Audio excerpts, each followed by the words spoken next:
Bonjour, je suis Astrid Malone et vous écoutez le podcast sur le tabac Tu manques pas d'air. Bienvenue. Stéphanie, mon invitée de ce 3e épisode, est une cordonnière bien chaussée. Elle a arrêté de fumer grâce à l'hypnose et elle est devenue hypnothérapeute. Elle prend le temps de me recevoir dans son cabinet entre 2 rendez-vous. Installez vos oreilles confortablement parce que notre échange ressemble à une balade dans une barque qui se laisserait glisser lentement au gré de mes questions et de ses réponses. Profitez-en pour ralentir. Si vous avez un craving et que c'est pour ça que vous écoutez ce podcast, vous pourriez bien recevoir inconsciemment des suggestions qui pourraient un peu trop bien fonctionner pour apprivoiser cette impérieuse et passagère envie de fumer. Mais vous n'êtes pas obligé de rentrer en transe bien profondément. Simplement, d'une oreille plus ou moins attentive, laissez-vous flotter et prendre un peu l'air en écoutant Tu manques pas d'air. Bonjour Stéphanie. Bonjour Astrid. Alors, est-ce que tu veux bien te présenter en quelques mots ? Alors avec plaisir, j'ai 49 ans, j'ai un petit garçon et un mari adorable. Et en dehors de ça, je suis en lien avec l'humain depuis plusieurs années maintenant, avec l'entreprise aussi et la santé au travail notamment, puisque j'ai formé au sein d'entreprise sur la santé et le management. Et puis, le chemin de vie m'a amené à ce cabinet d'accompagnement au bien-être, au travers effectivement de l'hypnose, douce sagesse, et également l'énergétique et différentes autres techniques que j'ai pu en fait développer pendant tout mon parcours professionnel, fait de richesses surtout humaines, parce que j'ai toujours été menée par ça, par le cœur et par l'humain. Merci. Et du coup, aujourd'hui, est-ce que tu veux bien nous parler de ton rapport à la cigarette et de ton arrêt ou de tes arrêts ? Comment ça s'est passé ? Alors j'étais, on peut dire, une fumeuse assez compulsive puisque je fumais plus d'1,5 paquet par jour depuis à peu près mes 16 ans. Alors pas 1,5 paquet à mes 16 ans évidemment. J'étais un peu la fumeuse rebelle, c'est-à-dire qu'au départ, j'ai pas du tout fumé parce que un groupe me demandait de fumer. J'ai volé une cigarette à mon papa. Et j'ai été la fumer toute seule dans la rue. Et c'était une menthol, voilà. Et c'est assez émouvant de reparler de ça parce que c'était aussi peut-être en lien avec mon rapport aux autres, ce côté de pas avoir envie forcément de rentrer dans le mouvement du groupe, de me dire j'aurais essayé mais pas parce qu'on me l'a demandé ou pas parce que les autres le faisaient. Et voilà, ce rapport il est un peu comme ça de moi avec la cigarette. À la fois j'ai quand même essayé 3 fois d'arrêter, pas de fumer. J'ai essayé 3 fois d'arrêter et les 2 premières fois forcément ont été des échecs, même si ça a duré quand même assez longtemps. Je crois que la première fois c'était autour de mes 25 ans. Mm-hmm. Je me souviens plus forcément des raisons, mais en tout cas on a tous des milliards de raisons de se dire allez j'arrête, ou j'ai trop fumé, ou voilà pour ma santé je préfère arrêter, ou aussi pour se prouver à soi-même parfois qu'on peut y arriver tout simplement, arriver à vaincre cette espèce de truc dont on se sent complètement sous l'emprise ou sous contrôle. Et en fait, les 2 fois où j'ai arrêté toute seule, j'ai pris beaucoup de poids d'un coup, en fait, en arrêtant. Et je me souviens très bien des premières fois où j'avais arrêté de fumer et où vraiment, je me reconnaissais plus. Wow. Voilà. Et ça, c'est assez fou de se dire, je savais pas que je pouvais être irritable à ce point, en colère, avoir en fait un mauvais caractère. Voilà, on se découvre en fait en arrêtant de fumer et je trouve que c'est beau à la fois parce qu'il y a un côté aussi de trouver ces côtés de zone d'ombre qu'on voit pas toujours dans sa vie. Et ça force à l'humilité. Voilà, c'est ça. Et puis aussi de se dire ok, c'est peut-être pas le moment, peut-être qu'il faut que je reprenne. Et du coup, c'est vrai que ces rechutes, voilà, c'était aussi des occasions de se dire bon, j'ai réussi un temps à le faire. Ça veut dire que je réussirai une autre fois. On se dit toujours ça pour se rassurer. Mais la seconde fois aussi, j'ai pris peut-être 15 kilos assez rapidement. Et c'est la 3e fois où j'ai arrêté et où là, ça a été durable. Pour parler en chiffres, la première fois et la 2e fois, tu as arrêté combien de temps, à peu près? Alors écoute, je pense que c'était entre 6 mois et 2 ans. Je me souviens plus trop, en fait. Wow. C'est une espèce de zone d'ombre. Okay. Voilà. À la fin, on est toujours fiers de réussir à se dire qu'on a réussi. Mais voilà, ceux qui ont arrêté ou ceux qui vont arrêter savent toujours que quand on arrête, l'odeur, quand elle passe dans la rue, des fois c'est pas agréable. Voilà, mais des fois c'est agréable. Et qu'en fait, je me suis vue à plusieurs reprises me dire waouh, là, cette odeur, vraiment, ça me redonne envie, quoi. C'est terrible, cette espèce de truc qui passe sous le nez comme ça, et pourtant on est fiers d'arrêter. Mais malgré tout, je sais qu'il y a ces 2-3 petites secondes où il y a un temps d'arrêt, je respire un coup et ça passe. C'est ça, moi j'appelle ça le 1%, parce que 99% du temps, tout va bien, c'est ça. C'est facile, c'est un non-sujet, je suis bien contente. Et 1% du temps, parfois peut-être même 0,01% du temps, il y a cette sensation où là, il faut sortir l'artillerie lourde pour la négociation, parce que d'un coup, quand ça monte... C'est ça, et puis l'envie, elle est un peu irrépressible, hein, comme plein d'autres envies.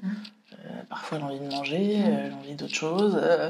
Voilà, j'appelle ça nos petits démons, quoi, un peu ces petites voix qui peuvent être là et qui peuvent donner envie de passer à l'acte.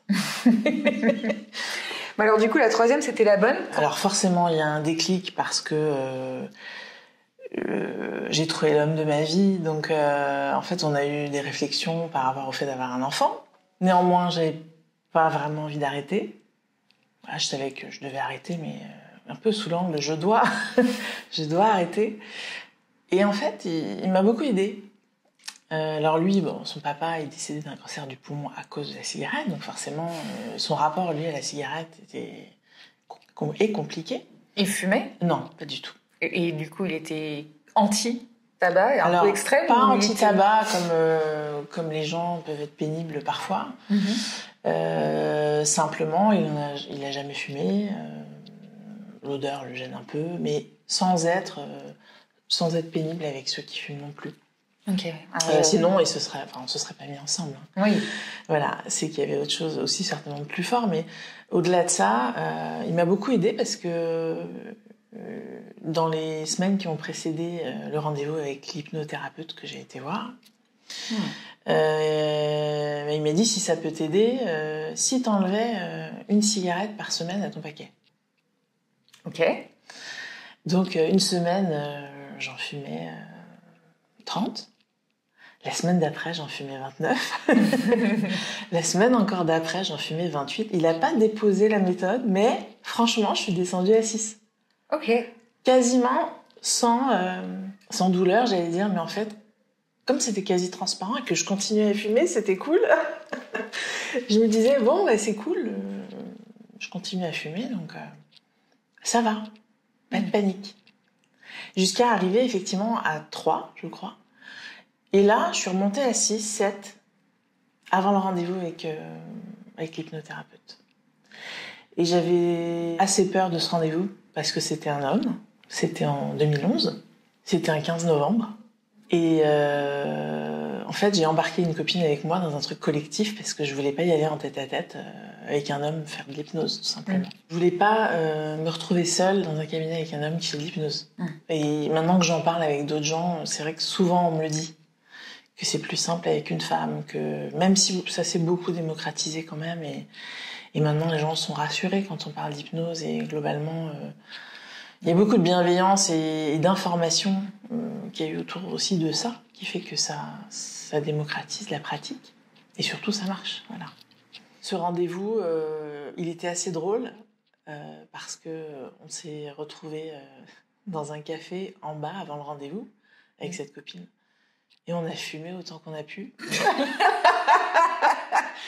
Voilà. Mais en appréciant vraiment les clopes, quoi. Vraiment, c'était le chocolat chaud, la clope. Et puis, au moment où on écrase la dernière, il y a une dame qui vient à notre table avec sa fille. Et on la voit avec une cartouche de clope dans la main. Wow. Et elle nous dit est-ce que ça vous intéresse une cartouche? Parce que je viens d'arrêter et que il me restait une cartouche. Est-ce que vous voulez l'acheter? Le truc de fou. Avant même que tu commences. C'est ça. T'as fumé ta dernière. tu vas monter au rendez-vous pour arrêter. Quel enfer. Et en fait, cette dame se présente avec la tentation ultime de la cartouche, quoi. Et on s'est dit, mais c'est une blague, c'est un truc qui est monté parce que c'est pas possible. Enfin, trop drôle. Comme quoi la vie aussi envoie tout le temps des choses pour nous rappeler, ou nous dire, ou nous envoyer des... Moi, je suis très attentive à tout ça. Et voilà, on a fait ce rendez-vous. Ça a fonctionné pour moi et mon amie aussi, mais elle a repris après. Combien de temps après? Elle a repris, je crois, 1 mois et demi après. C'était il y a plus de 10 ans et tu es encore en contact avec elle? Est-ce qu'elle fume toujours? Alors, je ne suis plus en contact avec elle, mais je pense qu'elle fume toujours. Ok. Ouais.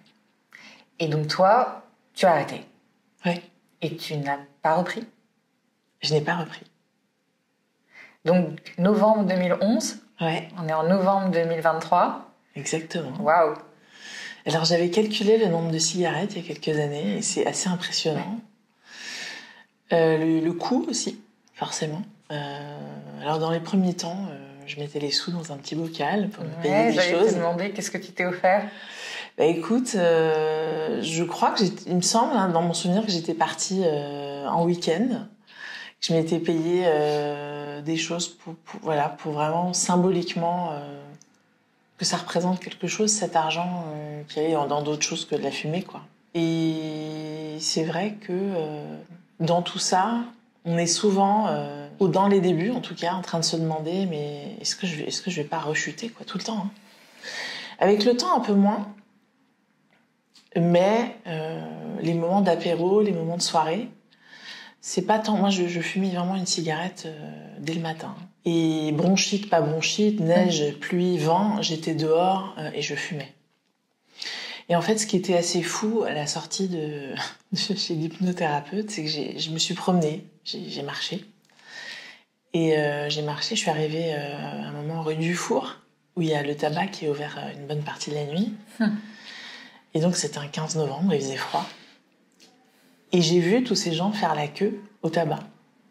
Et je me suis dit, mais j'ai quand même pas fait la queue pour des cigarettes. Et c'est là que j'ai compris que j'avais basculé dans autre chose, quoi. Et l'instant d'après, je me suis dit, mais je sortais quand même pas mes mains de ma poche pour sortir une cigarette, parce qu'il faisait vraiment froid ce jour-là. Et j'étais gelée, j'avais les mains gelées. Et je comprenais plus. Il y avait une espèce de mise à distance assez folle de ok, je suis plus spectatrice que victime, quoi, en fait. Et tout ça, finalement, en une séance d'hypnose? Ouais. Et avec une préparation ou une envie en amont d'arrêter, ou tu penses que c'était pas tant ça qui a joué ou... Alors franchement, j'avais pas envie d'arrêter. Enfin, pour être complètement honnête, je savais qu'il allait y avoir un projet de bébé. Et en fait, ma seule envie, c'était de ne pas arrêter au moment d'être enceinte. Okay. Je voulais pas me dire j'arrête la clope parce que ça a marché et que ça y est, j'ai un bébé.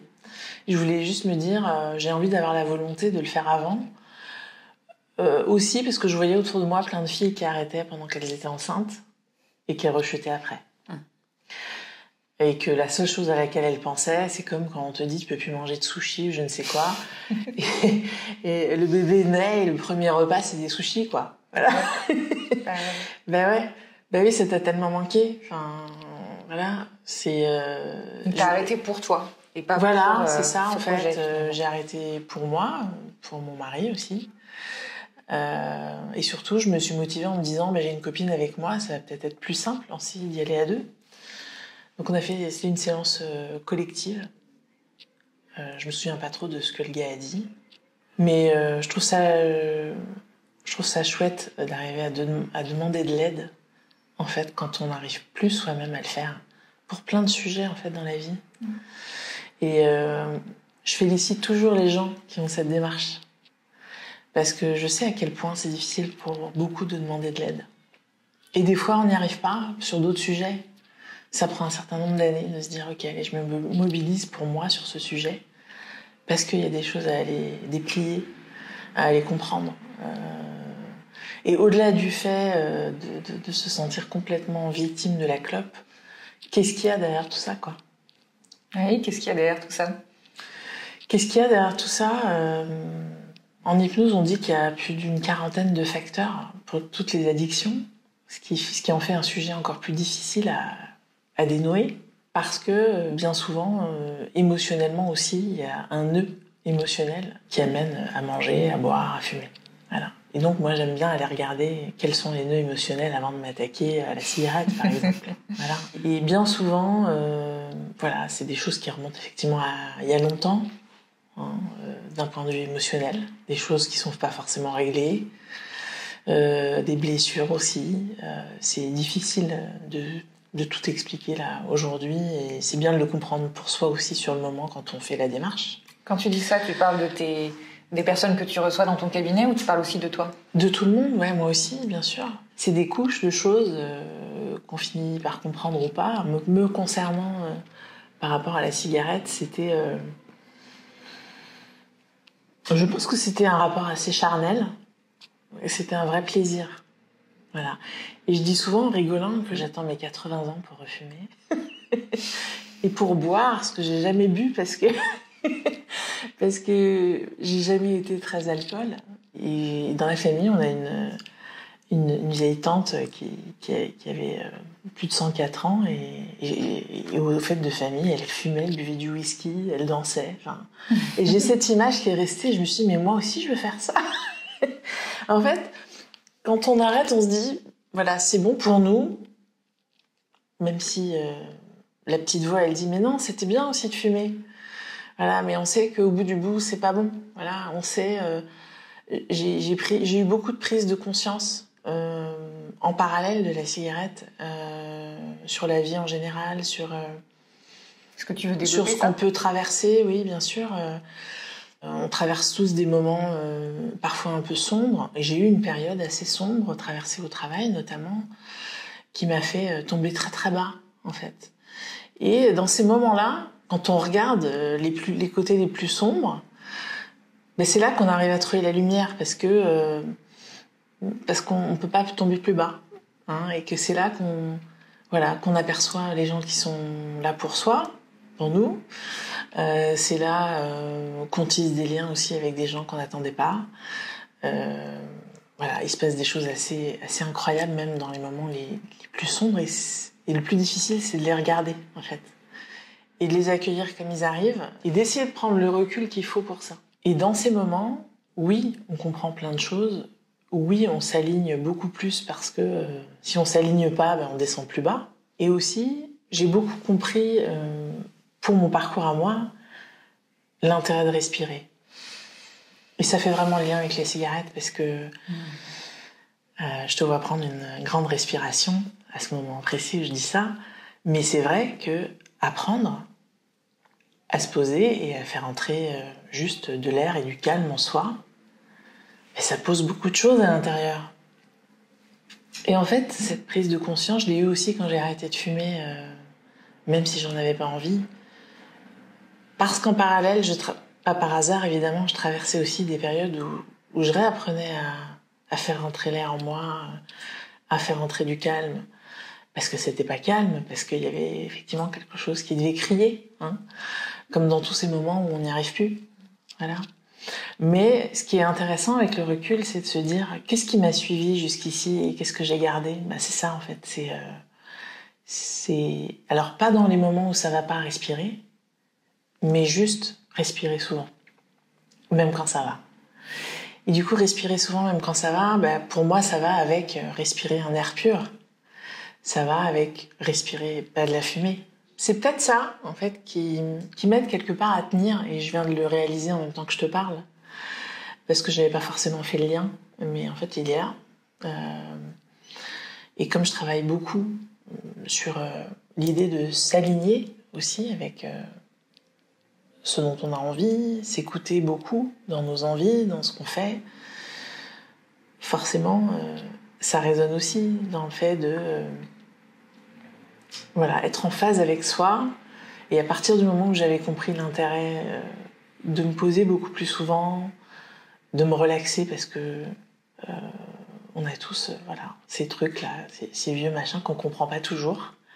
D'ailleurs, bien souvent, on les comprend pas parce que c'est trop ancien. Et qu'on n'a pas toujours envie d'ouvrir la boîte. Mais on sait que c'est là, quoi. Voilà. Et je comprends les gens qui n'ont pas forcément envie d'ouvrir la boîte, mais moi, justement, c'est pour ça que je travaille aujourd'hui à aider les gens à pas forcément l'ouvrir et à se dire, ok, aujourd'hui, comment tu fais avec tout ça et comment tu arrives à juste mettre la boîte de côté et pas forcément la rouvrir. Tu dis ça avec beaucoup de douceur et ce sourire incroyable. Mais comment est-ce que t'en es arrivé là par rapport à ce que tu as pu traverser dans le sevrage? Parce que même si le sevrage est plus ou moins facile selon les personnes, j'entends quand même que ça n'a pas été une finger in the nose, ton sevrage. En tout cas, avec ces étapes-là, la première, la seconde, et la troisième qui a l'air d'être plus simple. Oui. Mais finalement, est-ce que la troisième aurait été aussi simple si tu n'avais pas eu la première et la deuxième? Alors, je pense que tout a aidé. Et c'est comme tout dans la vie, tout ce qu'on fait. Je regardais et je réfléchissais aussi, en dehors de ça, à toutes les choses qu'on peut traverser dans la vie et qui, un jour, en un point, se rejoignent. Comme si on avait tissé des fils et que c'était arrivé là pour ça. Et en fait, ce que tu dis, c'est très juste. C'est que je pense que ces deux étapes, ça m'a fait dire que je ne voulais pas perdre du poids, prendre du poids. Je ne voulais pas prendre du poids. On note quand même qu'il y a un beau lapsus. Ouais, exactement. À cause de la cigarette. Voilà. Et c'est vrai que j'ai pas pris de poids après l'hypnose. J'en ai pris après pour d'autres raisons, mais c'était pas lié à ça, puisque c'était pas du tout dans la contrainte. Suite à cette séance, j'étais cool, quoi. Ce qui est assez intéressant, c'est que dans les premières fois où j'avais arrêté seule, j'avais vraiment que compensé sur la nourriture. Okay. Et par contre, là, effectivement, pour la troisième fois avec l'hypnose, j'ai eu déjà ce recul de me dire, mais comment est-ce que j'ai pu, ce que je te disais tout à l'heure, comment est-ce que j'ai pu être dans cette situation, être une esclave de la cigarette, quoi. Vraiment. Elle me menait par le bout du nez. Et donc, j'ai pas eu l'impression de compenser du tout sur la nourriture. C'était facile. C'était vraiment facile. Dans les débuts, bien sûr, on a toujours envie d'en prendre une. Souvent. Et j'avais un petit audio que je pouvais écouter quasiment tous les jours, et d'ailleurs qui me relaxait beaucoup. Et donc je l'ai presque écouté tous les jours. Là où il y a des gens qui l'écoutent 1 ou 2 fois sur les 30 jours qui suivent, quoi. Moi, je sais que je m'étais dit, tiens, en fait, c'est chouette cet audio, parce que même dans les moments où ça va, mais où je sens qu'il y a une petite faiblesse, je pourrais le réécouter. Et pas forcément pour la cigarette, juste aussi pour me détendre. Et je crois aussi que ça a été un gros déclic sur ma pratique pour après, de comprendre que poser l'esprit, que faire entrer de l'air et du calme, c'était vraiment un moyen de mettre à distance tout un tas de choses. Ça, c'est ton déclic, donc ton argument, c'est le truc où quand tu doutes, tu sais que ça existe et ça te raccroche aux explications, aux raisons pour lesquelles tu as bien fait d'arrêter. Ouais.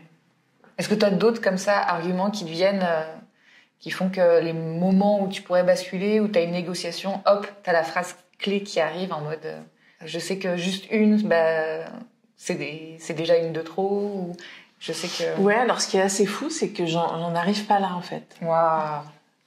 J'en arrive pas là parce que c'est trop fugace. Et comme j'ai pris l'habitude de respirer dans ces moments-là, de juste, quand ça me vient, déjà j'apprécie l'odeur. Alors c'est assez... Là encore, c'est curieux, mais malgré tout, je crois qu'on est lié à la cigarette. Ouais, les ancrages, oui. Voilà. Et il faut pas se dire tiens, je sens une odeur et ça me fait envie, ça y est, ça veut dire qu'il faut que je craque. Non, c'est juste que ça s'est secoué sous ton nez et que forcément ton corps réagit. En tout cas, tous les sens réagissent. Mais je crois que j'ai un premier temps où je me dis waouh, c'est vrai que c'était quand même agréable cette odeur. Ça me donne envie. Et là, je respire. Dans le moment fugace, il se passe ça. Ouais. Tu dis ah merde, c'était bien. Qu'est-ce que je fais? Ouais, exactement. Et on va dire une dizaine de fois, je me suis dit, je vais rentrer dans un tabac. C'est bon, ça y est. Ok. Je vais aller l'acheter. Ouais. Et après, je me suis dit, j'ai commencé à négocier avec moi-même. Je me suis dit, non, il vaudrait mieux que j'en taxe une. Parce que du coup, ça ne me forcerait pas à fumer les 10. Et après, mais non, rappelle-toi, la première fumée, c'est foutu. Donc il y a un espèce de truc qui s'escalade dans le cerveau où tu te dis, mais c'est une lutte interne, quoi, vraiment. C'est comme beaucoup de sujets, hein, en vrai. C'est une lutte intérieure. Et alors, comment tu gagnes cette bataille? Mais je la gagne en me disant que j'en ai beaucoup d'autres, des batailles. Donc... Et que donc une de plus, non. Enfin, pas là, en tout cas. Il y a beaucoup d'anciens fumeurs qui savent que juste une, ça marche pas pour eux, mais bizarrement, certaines personnes peuvent fumer une cigarette par an après avoir fumé pendant des années et a priori ça marche. Bon, après sur le long terme, on en reparle dans 10, 15, 20 ans avec ces personnes-là. Mais personnellement, je sais que je fais partie de ceux qui, s'ils s'en allument juste une, c'est fichu. Et toi, de ce que j'entends, c'est la même chose? Ouais. Et j'aurais rêvé aussi de pouvoir me dire j'en fume une et salut. Enfin, et c'est bon. Et on n'en parle plus, quoi. Mais tu sais que ça marche pas pour toi. Bah, en tout cas, les fois où j'ai repris, ça n'a pas marché. Alors, c'était pas dans le but d'en fumer qu'une et tout ça, mais à la deuxième fois, je savais déjà qu'en la fumant, je retombais. Et c'est troublant aussi, pour plein de sujets, pour le poids, pour la cigarette, de se dire qu'il y a une partie de soi qui a du mal à lutter et à se mobiliser pour soi aussi. Parce qu'au final, oui, c'est un moment de plaisir, de ce qu'on dit. Mais en réalité, prendre une cigarette, c'est plus stressant que détente, que relaxant. Quand on regarde les courbes, je sais plus ce que c'était, il y avait des études sur les courbes pendant qu'on fume une cigarette, ça active du stress. Alors, tu sais, on dit que la cigarette ne soulage que le manque qu'elle crée. Oui, voilà. Et ça, on s'en rend pas forcément compte. J'avais trouvé le sketch de Gad Elmaleh aussi vraiment chouette sur je commence à fumer à 30 ans. C'était vraiment juste, dans le sens où il avait pointé aussi du doigt plein de choses. L'isolement social, oui. Quand tu fais pas de pause clope. Alors, après, par exemple, j'arrivais à faire des pauses clopes avec les gens et à me dire, je vais pas fumer. Et ça, c'était chouette parce que je me coupais pas des autres. Et je crois que c'est ce sketch qui m'a aidé à ça, en fait. Je me suis dit, non, en fait, pourquoi j'irais pas avec eux, même si je fume plus? Et là, c'était une sacrée victoire parce que ça me donnait même pas envie. Mais j'étais quand même là à discuter avec des gens qui fumaient autour. Alors, je prenais un peu sur moi pour l'odeur. Parce qu'il y a tout un moment aussi quand t'arrêtes où l'odeur est pas forcément agréable. Et puis il y a d'autres moments où effectivement une volute comme ça passe et là tu te dis purée, qu'est-ce que c'était bien, quoi. Quand est-ce que la dernière fois tu as eu cette sensation, cette petite nostalgie? Oh, il y a pas très longtemps, mais je pense que ce sera tout le temps. Ouais. T'es ok avec ça? Ouais. On peut se dire qu'on va pas replonger et simplement apprécier l'odeur. C'est fou comme aussi le rapport à ça, quelque part, a quand même changé. Moi, je vois de moins en moins de gens autour de moi fumer, à part la vapoteuse. Mais... La vapoteuse, t'as essayé ou... Alors non, j'ai pas essayé. Je me suis demandé à un moment si je pouvais fumer autre chose qui soit pas nocif. Alors j'ai eu la discussion avec mon mari, on a rigolé, je lui ai dit mais tu crois que tu penses pas que je peux fumer des trucs à base d'herbe, des trucs du romarin, du thym, enfin un truc. Et ça m'a fait me dire que finalement, est-ce que c'est pas le geste qui manque en fait? Ou ce moment intime avec quelque chose. Voilà. Parce que c'est pas possible de se dire que c'est la nicotine qui manque. Alors oui, il y a un aspect de manque physique, effectivement, qui était très bien expliqué quand on arrête de fumer et où on voit que ça, voilà. Je crois que ça disparaît assez vite, mais il y a quand même un bon moment, le temps que le corps se débarrasse de tout ça. Mais ouais, en rigolant, il me dit, mais non, mais c'est quand même de la fumée, mais tu l'avales quand même. Voilà, et en fait, c'est essayer de trouver des stratégies pour fumer quand même. C'est terrible, hein, en fait. Et à la fois, je pense qu'il y a bien pire comme sujet, mais là, vu qu'on parle de ça, effectivement, c'est le choix aussi dans sa vie, je crois, de faire ce qui est bon pour soi. Et ça, c'est un grand sujet. Pour moi, en tout cas. Qu'est-ce que tu pourrais conseiller ou déconseiller, même par rapport aux gens qui arrêtent de fumer? Par rapport à toi, ce que tu as traversé et ce que tu aurais voulu qu'on te dise? J'aurais bien voulu qu'il y ait une hotline que j'aurais pu appeler n'importe quand. Ouais. Et où on aurait pu me dire non, mais ça va aller. Tu sais qu'il y a le 3989 qui existe? Ben, je savais pas. Quand j'ai arrêté, je savais pas. Mais c'est peut-être que ça existe depuis plus récemment. Peut-être. En tout cas, mon mari me disait, ben, dès que t'as envie, tu m'appelles. Et ça marchait bien. Tu le faisais? Ouais. Je l'ai pas fait hyper souvent, mais je l'ai fait. Et à chaque fois, ça m'aidait parce que il me rappelait l'intérêt de l'avoir fait. Et c'est fou, en fait, de se dire que parfois, vraiment, il y a une perte de contrôle. Oui, parce que c'est pas une question de volonté. Hein. Il y a une dissociation dans le cerveau qui se crée. J'aurais voulu savoir que c'était pas facile, que j'allais peut-être pas me reconnaître, mais qu'il fallait être douce avec moi-même. Prévenir mon entourage que ça allait pas être facile, hein, parce que vraiment, je pense que des fois, il y a des mots... Enfin, vraiment, je me reconnaissais pas, ça m'a fait peur. Je crois que j'ai dû me mettre en colère sur un truc ou plus rien supporter, alors que d'habitude, enfin, je suis plutôt une bonne patte, je suis tranquille, voilà. Et là, il y a une espèce de démon, quoi. Tu savais que c'était en lien avec la cigarette, avec le sevrage? Mais oui. Et oui, parce que sinon, j'étais jamais comme ça. Et la personne en face savait que c'était en lien À un moment, oui, j'annonçais que j'avais arrêté et que donc que c'était certainement un passage, mais j'ai eu du mal à supporter les premières fois. Surtout que c'était vraiment la première fois où c'est arrivé ça.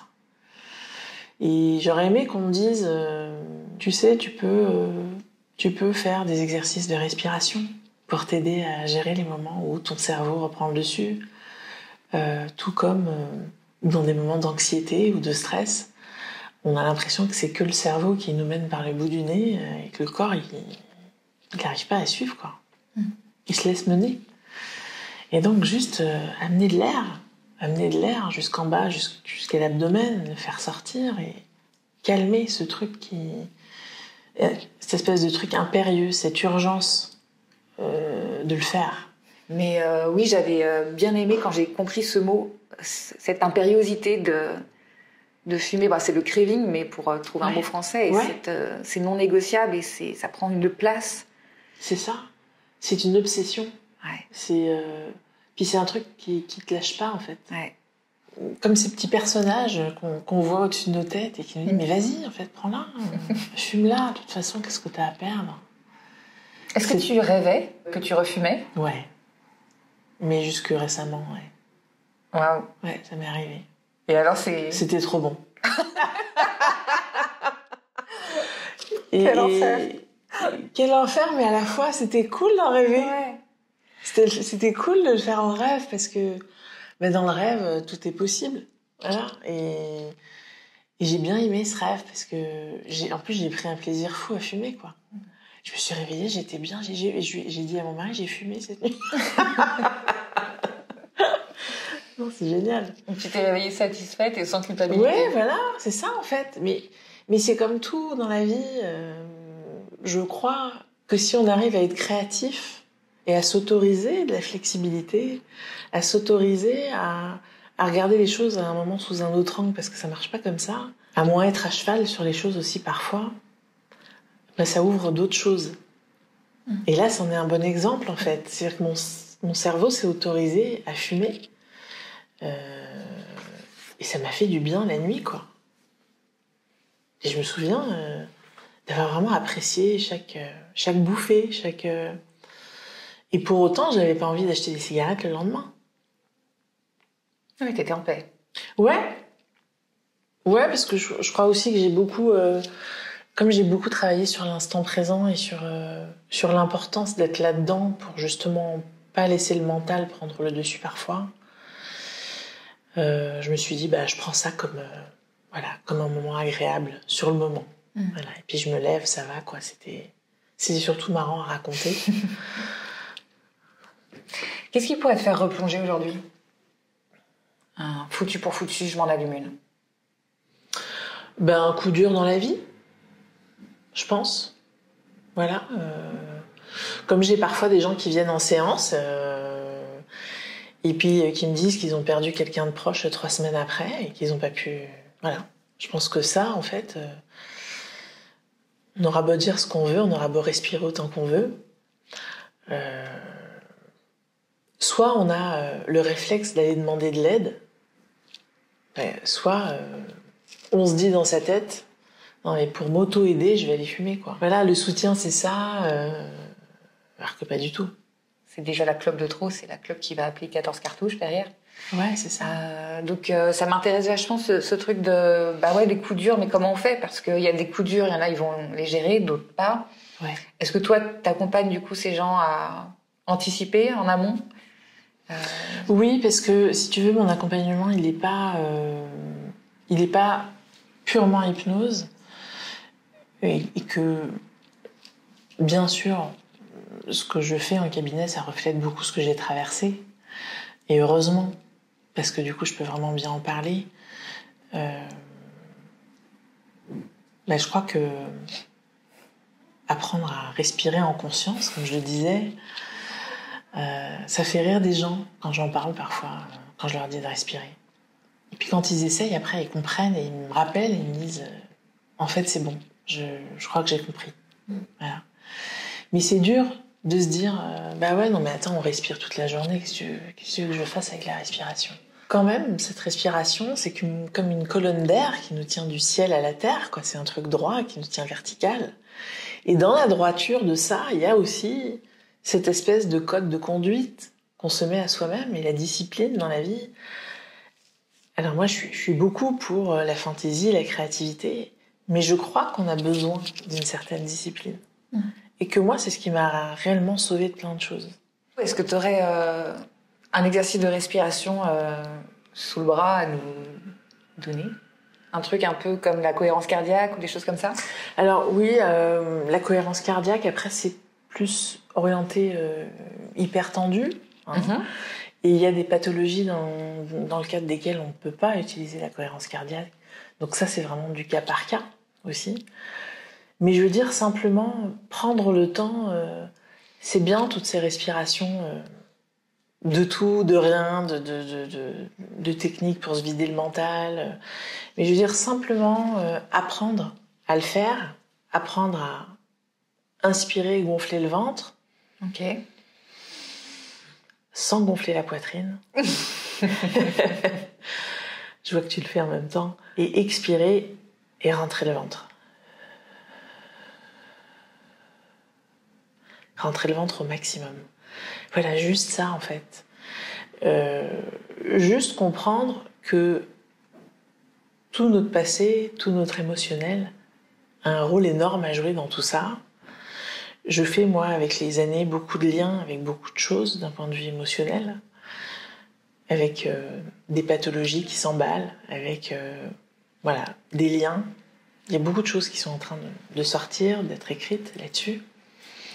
Et en fait, je crois que notre baguette magique à tous, c'est ce souffle.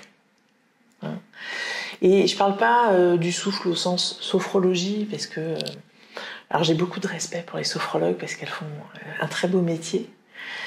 Et bien souvent, j'ai des gens qui viennent, qui me disent « mais j'ai vu une sophrologue, mais ça a servi à rien ». Mais je leur dis « mais est-ce que vous avez tous les jours essayé de respirer ?»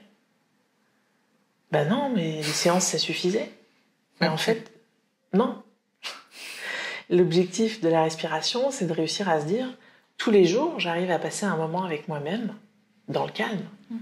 Je prends la métaphore de se laver. Se laver, on peut pas se laver une bonne fois pour toutes. La douche, c'est Se laver les dents. c'est tous les jours, quoi. Ouais, c'est exactement pareil. C'est une hygiène de vie. Tout comme la cigarette n'était pas une hygiène de vie. Alors, il y en a beaucoup qui, quand on leur dit qu'il faut respirer, ils s'imaginent devoir respirer une demi-heure, 1 heure. Et je dis toujours, mais non, enfin, c'est comme si d'un coup vous disiez on va faire le marathon et que vous alliez courir 1 heure et demie, vous tombez raide. C'est pas ça l'objectif, c'est d'apprendre à vous connaître. C'est apprivoiser ce souffle, réussir à comprendre comment ça fonctionne. Vraiment aller l'amener au niveau du ventre, parce qu'en médecine chinoise, voilà, vraiment toutes les émotions viennent se mettre sur les organes vitaux, que sont le foie, les poumons, la rate, les reins, etc. Et donc cet air qui vient et qui descend au niveau de l'abdomen, c'est vraiment un moyen, comme si on passait un coup de balai, quoi, régulièrement. Et comme on est traversé par les émotions absolument tout le temps, c'est aussi ce qui nous fait fumer, c'est aussi ce qui nous fait manger, c'est tout ça. Eh bien, on a tout intérêt, en fait, à l'apprivoiser, pour le plus souvent possible, à les mettre ce calme. Mais alors, du coup, t'as jamais refumé, même pas une latte, rien. Alors, récemment, j'ai essayé une bouffée de vapoteuse. Parce que c'était sous mon nez et que j'avais envie depuis un moment de réessayer. Ok. Ouais. Et que je me suis dit, si c'est ça, ben c'est pas vraiment de la cigarette. Ok. C'est une confidence, là. Ce qui est dit ici ne sortira pas d'ici. Mais en fait, ça m'a pas donné envie. Mais c'était risqué. Ouais, t'es joueuse. T'es d'accord. Okay. Ouais, un peu trop joueuse, mais voilà, c'était risqué, je le savais. En plus, ça avait un espèce de goût pastèque ou je ne sais quoi. Et en fait, non. Enfin... Il y avait de la nicotine dedans ? Non. S'il y avait eu de la nicotine, j'aurais pas pris. Ok. Ouais, j'aurais pas pris. Donc joueuse, mais... Avec un airbag. La prudente. Non, pas joueuse jusqu'au bout. Mais voilà. Tu l'as regretté, cette latte à la pastèque ? Non, parce que ça m'a pas donné envie. J'aurais regretté si ça m'avait redonné envie. Hein. Mais parce que je cherchais à tout prix un moyen de refumer quelque chose. Okay. Mais voilà. C'était une journée particulière ou t'y pensais depuis longtemps ou... Je pense que c'était peut-être une journée où j'étais un peu énervée. Et où j'avais peut-être pas pris le temps de faire mes respirations, d'être centrée sur moi. Et j'étais dans un moment un peu festif et je me suis dit, allez, je vais essayer. C'est là. J'ai hésité et puis après j'ai dit, bon, allez, passe. Et c'était bizarre ce moment. Ouais. Il y avait un truc un peu de défi. T'avais des petits diabotins sur l'épaule. Ouais, et puis déjà dans la culpabilité en fait. Avant même de tirer. Mais en fait, on est comme ça. On aime bien se lancer des trucs, se dire, allez, on essaye pour voir. Et je suis contente de l'avoir fait en fait. Pourquoi ? Pour pas être dans la frustration parce que j'avais l'envie. Ouais. Et que c'était pas beaucoup risqué parce qu'il n'y avait pas de nicotine. Ok. Voilà. C'était un risque mesuré. Et ça reste dans cette espèce de discipline dont je te parlais. Hein ? Les gens qui vont pas bien, à des moments, c'est important de se redire qu'il y a un cadre. C'est important de se redire je mange à heure fixe parce que je re-rentre dans la vie, je re-rentre dans le mouvement de quelque chose de normal. T'as pu vérifier la solidité de ton cadre ? Ouais, exactement. Ok, ça tient quoi. Ça tient. Ouais. Et qu'est-ce que tu voudrais dire à la future Stéphanie qui peut-être aurait envie de se rechallenger ?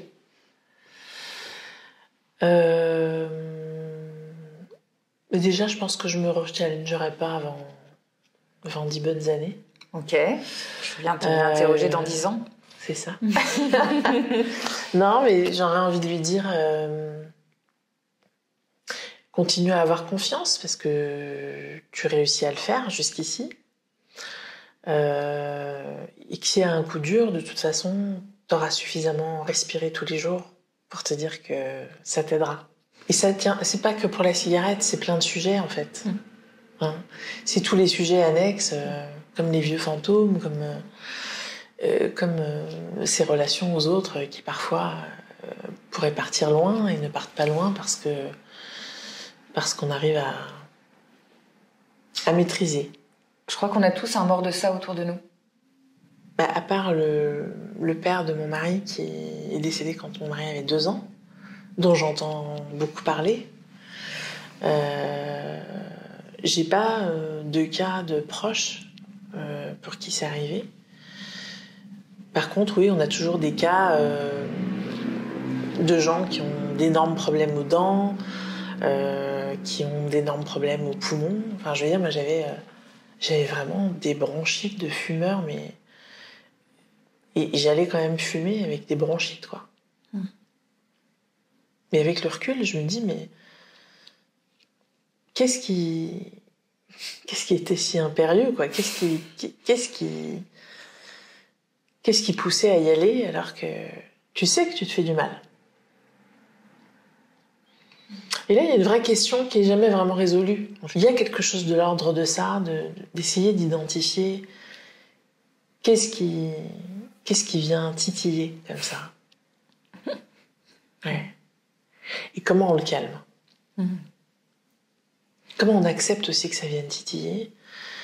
Et comment on vit avec, surtout?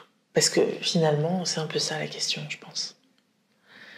Comment je trouve l'équilibre en tout? Les Chinois, ils disent le juste milieu. Et je crois que c'est ça. C'est vrai que ça nous amène à des questions très philosophiques et très métaphysiques. Ce déséquilibre qui nous traverse et qui nous accompagne pendant parfois des années ou des décennies. Ouais. Cette cigarette qui nous apporte une forme d'état méditatif tout en étant pas du tout bonne pour nous, et puis finalement qui nous amène à évoluer quand on fait ce sevrage. C'est marrant parce que moi j'avais trouvé des moyens de vraiment me mettre en méditation quand j'avais arrêté de fumer la dernière fois. Et je m'étais acheté du thé avec des feuilles entières. Et je regardais les feuilles se déployer dans l'eau. Et ces 30 secondes où on jette les feuilles dans l'eau tiède et où ça se déploie, je crois que ça m'aidait en fait à faire des pauses.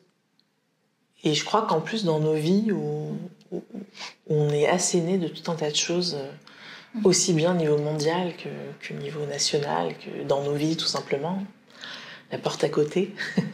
Je crois que pour tout un tas de sujets, bien plus large aussi que la cigarette, il y a une nécessité à revenir à l'essentiel et aussi à se créer ses propres pauses internes. C'est vrai que le paradoxe de la cigarette, c'est que c'était, je parle au passé, c'était l'occasion d'avoir des temps de pause, Exactement. Des moments d'introspection, des moments à soi, qu'on ne pense pas forcément à se donner, et où on peut se trouver ridicule à rien faire avec soi-même pendant quelques minutes. Exactement. Alors que quand il y avait la cigarette, c'était le moment parfois le plus intense de la journée. Tout à fait. Et il y a tellement de gens qui ont du mal avec cette notion de vide. J'ai souvent au cabinet des gens qui supportent pas le silence et qui meublent avec des des petits bruits. Et on apprend à se poser. On apprend à apprivoiser ce vide qui fait peur et qui vient de loin, en fait, évidemment, parce que sinon, c'est pas drôle. Mais tu parlais de pause aussi avec soi-même. Je dis aussi souvent, si vous n'y arrivez pas, prenez rendez-vous avec vous-même. Vous prenez l'agenda et vous notez moi-même. Voilà.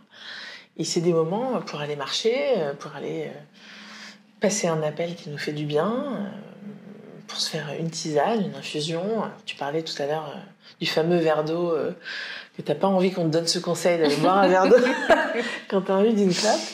Mais quelque part, moi j'ai beaucoup consommé d'infusions de plantes, et j'ai aussi mangé pas mal de pommes. Je me souviens. Je m'en étais pas souvenu jusqu'ici, mais j'avais trouvé le truc de la pomme sympa en fait. Tiens, je voudrais que tu t'amuses à ouvrir au hasard le manuscrit Ouais. et tu lis 3 lignes sur lesquelles tu vas tomber, voir si ça te fait un clin d'œil pour toi. J'adore cet exercice. Et je tombe évidemment sur un conte taoïste, moi qui suis ici sensible à ça. Je lis, j'ai envie de tout lire, du coup c'est terrible. Lis. Dis-nous ça. Alors, conte des sages taoïstes, paraît-il. 2 moines zen marchèrent en silence pour bien se concentrer.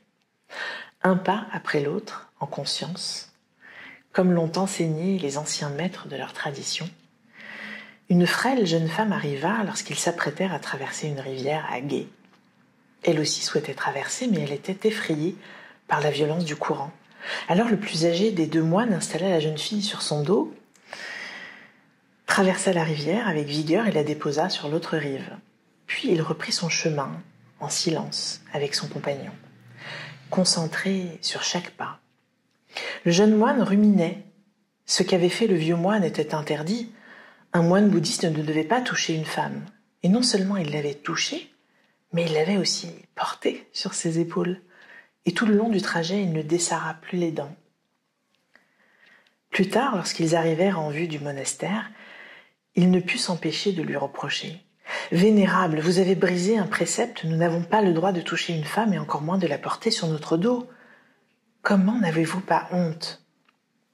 Le vieux moine s'étonna et après un bref silence répondit « Oui, je l'ai portée, puis je l'ai déposée de l'autre côté de la rivière.